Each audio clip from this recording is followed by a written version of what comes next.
Hello, I'm Tony Guy with Berkshire Hathaway Home Services California Properties. Today we're in the Thomas Gould Jr. house. I'm Cynthia Thompson. I'm a local Ventura historian, and I am the person used to place this house on the National Register and do a conservation easement in the early 2000s for the Gould family. Let's start at the beginning. Can you tell me a little bit about the Gould house, where we are, and why this house is here today? The house is designed by the architect Henry Mather Greene, who was part of the famous partnership of Greene Greene that did the Pasadena craftsman homes. He was contacted by Mabel Gould in the late teens of the 20th century because she wanted to have a craftsman home. By that time, he had already begun moving on beyond craftsman into the Spanish Revival era, but that was her dream to have that. And it took a while until the 20s for them to build it because of various things that were going on with their family. The Gould family is a longtime Venturan family. They had roots in the Cranes, who were the developers of petunias and seeds. And so they were in the seed business and they were farmers. So the home is unique in that it represents the family home, which was a business of farming, seed propagation, and community social service. And it was significant architecturally because of the architect who was involved. And it's the only green in the city of Ventura. And it's on the National Register of Historic Places. Yes, and you were instrumental in helping that happen. Yes. Tell me a little bit about that. How did you get involved in that? I knew that the house existed and that the woman that lived in the house was Virginia Cynthia Gould. She had married Richard Gould. He was the son of Thomas and Mabel, and they lived in the house in the latter part of their years, Richard and Virginia. And I knew when she passed away that the family would have to make a decision as to what to do with the house. When she did pass away, I called up Richard Gould, one of the grandchildren. I said, you know, this house is very historically significant to Ventura. What do you intend to do with it? Which was rather forward of me. But he was intrigued because I told him about the tax incentives for a National Register home and a conservation easement, which they also placed on the house. So it was financially beneficial to them to consider using historic preservation measures in the transition of the house to the next generation of owners.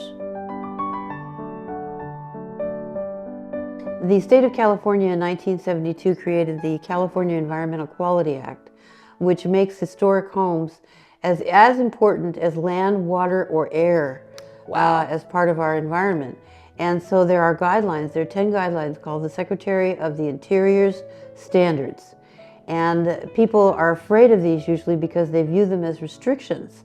However, when you read them, they're just common sense, such as if you replace something that's deteriorated, obviously you can't let a piece of wood deteriorate to the point where the house falls apart, but you must replace it in kind with wood for wood, metal for metal, so on and so forth. In exchange for having to ask for more care with a home than one that is not landmarked, you are given financial incentives. And with regards to the National Register, if you wanted to make changes to this or additions to this house, you would have to go through a process of qualifying. And there are huge tax breaks, 20% tax incentives for that, plus placing a conservation easement, which this house does have on it. In addition to that is the Local Mills Act, which was also enacted in California in 1972. And that is an agreement with your local assessor's office. You'll make a list of what are the anticipated maintenance items on your list. In exchange, you are given, for residences, it's almost 50 or 60% reduction in your property taxes, and for commercial properties, it's 30 to 40%. So it's quite significant. Significant savings, especially when you've got a house like this. Right. Yeah. And I believe that this roof was done in 2019. The HVAC system's just been updated, so those things can help, which is fantastic. Absolutely. I got to speak to Bob Gould, and he told me that he always called this Nana's house. Correct. So even though it's called the Thomas Gould Jr. residence, right? Yes. It is actually Nana's house. She was really instrumental in working on the floor plans with Henry Greene. Yes, she was. And in fact, Henry Greene would come out and spend time on the property before he even designed the house to get a sense of the lighting and how the house would sit environmentally and the views, which was very common practice of the Greene brothers to do that. And so he would literally live here on the property with them at the time. Don't you wish everyone did that nowadays when they Yes, it would be very when nice. they designed homes? Yes, and really. it does. Like you have sweeping ocean and island views out panoramic. there. Yes, panoramic. Tell me a little bit about Theodore Payne. Who is he? He was a very professional and famous naturalist in terms of botany. He developed seeds, and he became a pioneer in the field of native plants to California to encourage the use of native plants because they wouldn't be invasive species. Mabel was a student of botany when she went to college. And at Stanford, too, in the late They're all 1800s. a Stanford family, that's correct, yes. Wow. And she engaged his services in order to design the landscaping of the house. I remember reading, too, that some of these beautiful oak trees and sycamores he actually took from the Sespe River Yes, at a pretty good size, and now they're really majestic. And so they look older. They look like they've been here longer than they really have, which has still been 100 years. It's 100 years. Yeah. It's definitely, because the house, they moved into the house January of 1925. The house construction began in 1924. I was looking through research. Did you see how much it cost to build this house then? I knew, but I don't remember. I read it was $30,000. Oh, wow. If what only a deal. we could build a house like Yes. that for that much.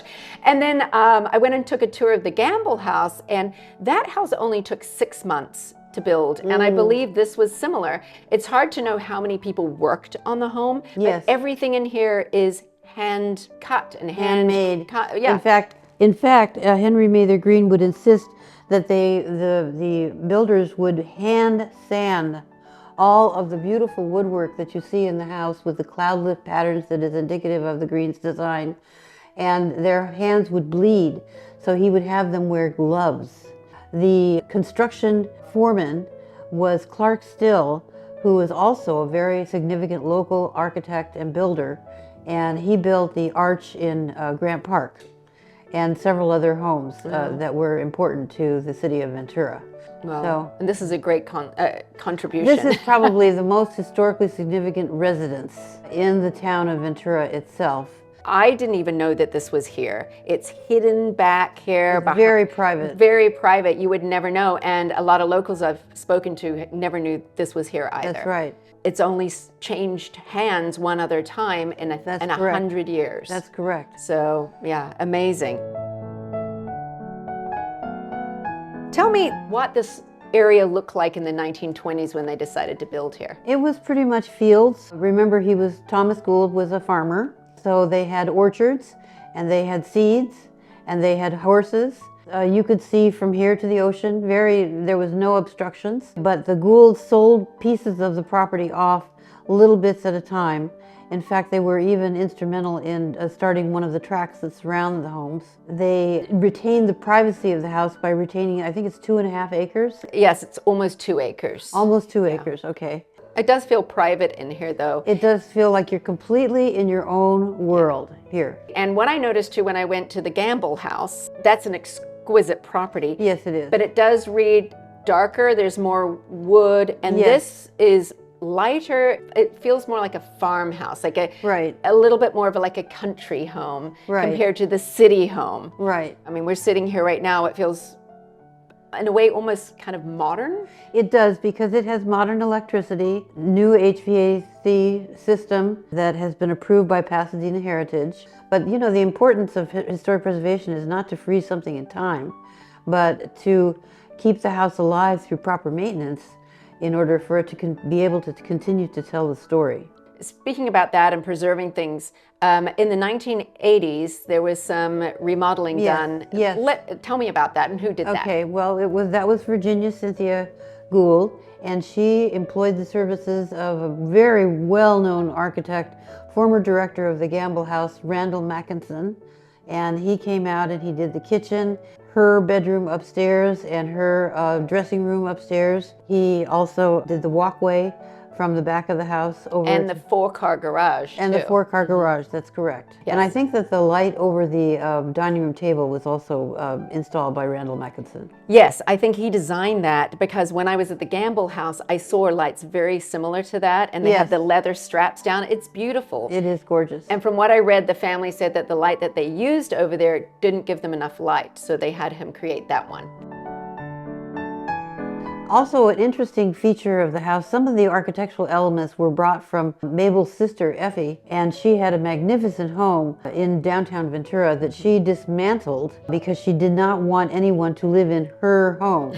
And a lot of the architectural elements in this house, such as the torch light bulbs in the bathrooms, come from that home. Also, in the kitchen nook, there, I think that's her lighting fixtures there. Oh yes, that's right. It got a Victorian flair, and then some of the things, some of the beveled glass upstairs in that addition added in the 80s has that glass too. Right. So it's nice that she's brought some of these things and they were able to incorporate it into this house. And you know, the story of the house and the story of the people is on the Gould residence website on the internet, so if anyone's interested in getting more detail, they can go there. And great black and white photos of the family. Wonderful photos, yes, that's true. Yeah, I love that. I stayed up to 3 in the morning reading everything about the house. There's so much, well, Bob Gould wrote all of that. It's great. You know, it was a lot of detail.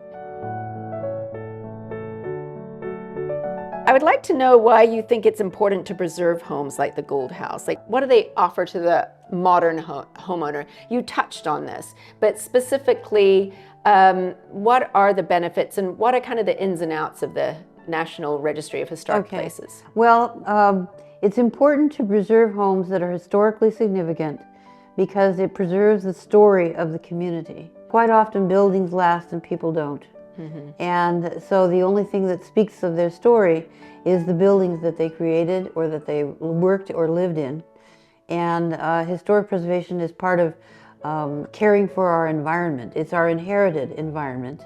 And it speaks of different times, culturally, historically, and socially. It's a sense of time and place and home.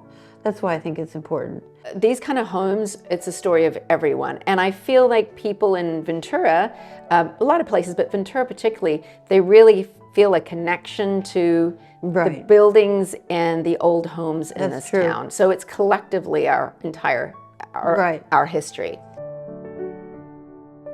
If you could describe the Gould House in just a few words, like a feeling, what would you say it offers that's rare to find today? A sense of not only history of the past, but the possibility of making history of the future. It's a home.